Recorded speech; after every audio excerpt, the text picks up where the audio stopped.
Hi Internet, hope you're well. Well, today we're going to do a tire change tutorial. Yeah, I know I've done it before, but we're going to do an update on a tubular tire, not a tubeless one. And especially with the chain on the rear, I'll give you the little tips and tricks to turn this from a big hassle into a routine. But then, I think you know the intro song. Hi, I'm Tom. I'm an instructor in just about everything that rolls, and my goal is to try to get you where you think you can't go. Make me work, make me sweat inside, make me feel like I'm alive. Take this hurt, lady, throw it in my face. Don't let these bones slow you down. Thanks to all the tippers who financially support this channel, and to my partners. We can only go so far together, so if you want to help us, don't forget to subscribe. Now that all that's out of the way, here we go. The first thing to do, Internet, is to put the wheel you want to operate into the vacuum. There are lots of solutions for that. You can lay your bike on the ground, which usually lifts one of the two wheels. You can strap it to a tree, strap it to a pole, strap it to a friend's bike. In short, all these things are possible. The only limit is your imagination. Today, we don't have a pole, we don't have a tree. I don't have a friend's bike around me, and we're going to build a little thing to put under the boot and raise one of the two wheels. We'll start with the front wheel. Pebble, pebble, pebble. It might do the trick. We'll come and put it there. And here, that's it. It won't move. Once we've got that, we can start dismantling the front wheel. So we're going to take out the toolbox. What I could have done before I put the front wheel down, even what I should have done before I put the wheel down, but that's if I'd been smart. If I were smart, I'd know. You've already got to loosen the wheel. I'm going to do that now, taking care not to drop the bike. But in theory, before you put it in the air, you loosen your wheel. And for the front, it's 27. Too easy. Next, I need a tenner to loosen the fork legs. All that's left to do is remove the axle and take out the front wheel. It depends on the bike. On some bikes you have to remove the front wheel calipers. On the SUZ there's no need. Then you remove the wheel. And now we can get down to removing the tire. First thing to do, you deflate it. But in theory, if you're going to do that, you don't have to, because you're supposed to have a flat or else you're changing the tire. Now you have to calibrate the tire. This is often the scariest and most technical part. On a 21 front wheel, it's pretty easy. And for that, you need another rock. I'm in the Corbieras anyway. I have no trouble finding rocks. There, he finds that there are no stones. That should do it. We'll start on the opposite side of the valve because it's always easier to start on the opposite side of the hard spot. Ah, well, here it comes. We didn't even hear it click, but it came. Tack. And we're going to do the same on the other side. On the other side, it hasn't come yet. Dismounting the tire is simple. 3 small dismounts will do the trick. Ideally, you should find a grassy spot or at least a few pieces of wood to lay the rim on, so that the discs don't touch, because front wheels are always the most annoying. We'll start with the valve and finish on the opposite side for disassembly. And for reassembly, it'll be the other way around. So I'm going to pass the 3 tire disassemblies on either side of the valve. I don't have any gripster on these holes. And we'll simply take out the tire dimensions. We get the middle one. And that's all there is to it, with the music that goes with it. The front wheels are easy and natural. You have to get out your room, so you come here 12-pin wrench or by hand. If it's not too tight like here, I just hand serve them, so generally hand serving is enough. Come and take out your room. Always the dull part, the inner tube, and again getting out is the good part. That's because it's stuck there in the tire. I replaced the little tire on the other side. Well, that's that. Well, yes, quite simply. Tires are always the same thing on the internet. If you force it, there's something wrong somewhere. Up and the tube is out. You fix it or change it depending on the problem. If you need to take the tire out, it's going to be a pain to put it back in. But that's okay, I'll show you. Always practice taking it out on the front tire first. It's easier, much easier. And then I'll show you on the rear tire how it's done, even though the technique is the same. It's just that it's more technical. You take your little tire remover and place it upside down behind your wheel here. Lever it up. Tack leverage to free the tire bead here. And here with your knee, you're going to put some clean, straightforward pressure right at the corner of the rim. So I come over here and snap. and the tire is out. To put it back on, in theory, all you have to do is jump on it. But given the ground, it's not the best idea I'm going to have today, so I'm going to have to do it at the tire rack, which is a pain. So if you can't do it by climbing on it, but normally that's the easiest thing to do. I'll do it for the rear wheel. You'll see it'll be just fine. You just iron your tire dismounts from underneath here, and then mount the tire of what you dismounted. And voila. It's ironed just like that. But really, in theory, you'll see it with the rear. You jump on your rim and it sinks into the tire by itself. If it's a bit tricky, you put a little shower gel on it and it helps it slide. Now we're going to put the inner tube back in. This is the part that's really tricky at first. The little hole is right here. You put the valve roughly in front of it without worrying about the valve. You put your tube all over the tire. Once again, internet, what I'm giving you here is not the absolute technique. It's my personal technique. There are people who do things differently. I've seen plenty of other techniques. If they work better, good for you. You just have to find the technique that works best for you. Generally speaking, the technique that works best for you is simply the one you've been working on. You put the valve roughly opposite the hole. I lift the tire on the opposite side. Here, I'll try to recover the valve. The valve like this with my little hands. Come on, little one, there you go. I've really got the valve through to the other side of the tire here, so I can stand up, pick up the valve with my hands and simply slide it into the little hole. Then I put the nut back on to prevent the valve from going back on. Now, to reassemble the tire, we're going to do the opposite of when we disassembled it, i.e. we're going to start opposite the valve and finish with the valve. And I always do the same thing.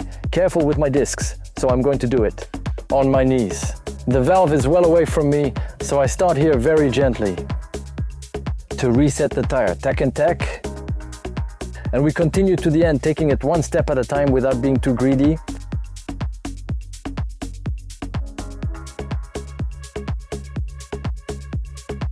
It's always the same with the internet. If at any point you find it hard, it's because the tire is under tension and there's something wrong with it. Usually it's under tension in the opposite direction. You lower the tire here to give yourself more slack on the opposite side. When it's hard in one place, it's because it's tense in the other. It's as simple as that. And hop. It's up and all you have to do is inflate. Some tires have a little red dot. If you see this little red dot, that's where your tire is. Where your tire is heaviest, where it's densest. So in this case, you align that spot with your valve, but that's really if you want to quibble. Let's reinflate. Where's the gong on flay? Always, always internet. Having a compressor with you is a must-have. I didn't wind up the shell. It'll make life easier for my little compressor to slam the tire. And then I really need to hear a pock and a pock. It's the rod coming back together, and to the right and to the left. And there we have it on this side. All you have to do now is wind up the shell and apply pressure. All that's left to do is reassemble the wheel, the reverse operation to dismantle the wheel. The only slight subtlety, it's that you have to be extra careful. The brake pads, you'll have to replace them before engaging the wheel. We'll push the pistons back a little, put the wheel spacer back on. It's always best to put the axle from right to left when I'm facing the front. In any case, the nut should always be on the right-hand side of the bike. That way, in off-road conditions, when there are going to be pebble impacts or something on the rocks, well, the nut tightens. It can't come loose because it's in the direction of travel. That's it, the discs have been run over and over the axle. The nut is now tightened. In any case, make an initial tightening to ensure that the axle is fully inserted. From there, I press my brake again. That's it, I stay tight and tighten my little forks.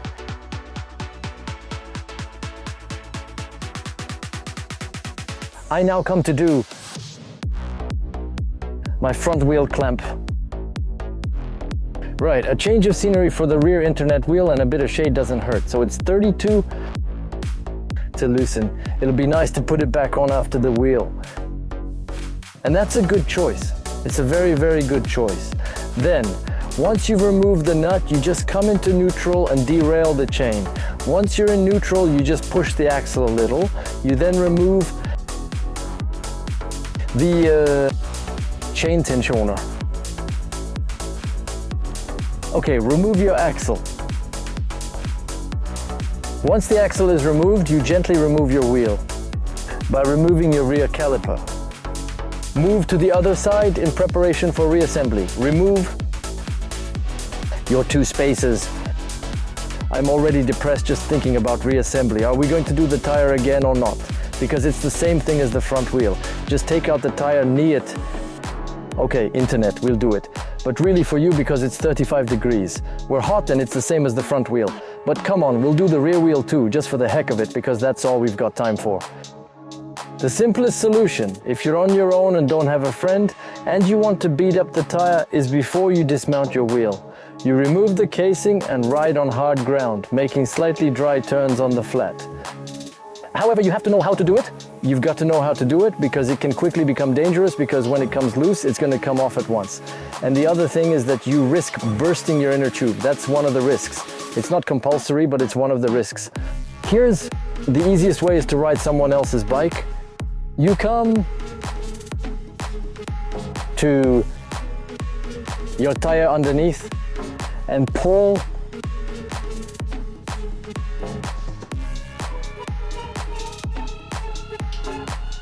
So let's move on to the other side of the gripster.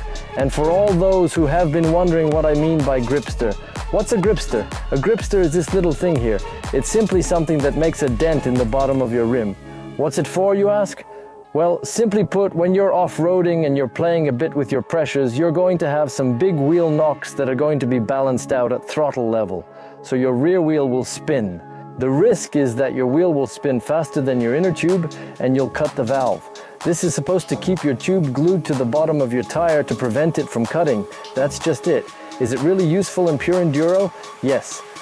I originally mounted them from Morocco this winter. I was really afraid of the low pressures and of ripping out the tubes. We didn't tear any tubes, so you'd think they'd be effective. Except that on bikes that didn't have gripster either, we didn't rip out any tubes either, so I don't really know if it's useful or not. Anyway, I've got them now. So now we're going to take this tire out. Same as before, you come up behind, you turn your wheel and do a lever arm and crush it. What's really important is to really crush the tire. You're going to put the tire back on and then you're going to put a sharp, precise knee right on the little stop here. You see that I'm pushing the tire in and you shift your knee on the ridge until the tire is naturally out. It's no more complicated than that, but it's a little tricky. Well, more like a knee jerk. So let's get on with the reverse operation. When I said jump on the tire, that's exactly what we're going to do now. You engage your rim. If you've got a gripster, don't put the gripster on. We'll end up with this gripster. You really just snap it on there and then, just like that, jump on your tire. That's all there is to it. I lift it, I get my valve, I'll pass the valve behind the bead and I'll put it on. And put my nut back on right away. The nut I've obviously put away properly because I know where it is. I have no idea where I put it, I'm such a mess. It's there, I found it, I knew I'd put it there. The little red dot is here. It's just a little worn. So I'm gonna line it up in the middle between the gripster and the valve. Tack, there's just one more bulge and we're off to the part we're interested in on the rear wheel, the reassembly. We put the crown. My little trick is not to worry about the chain.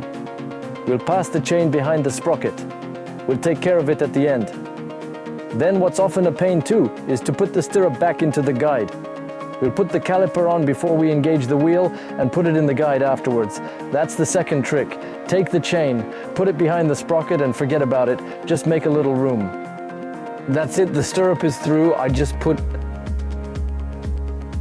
put my spacer on one side and the other and lift the wheel in a linear fashion.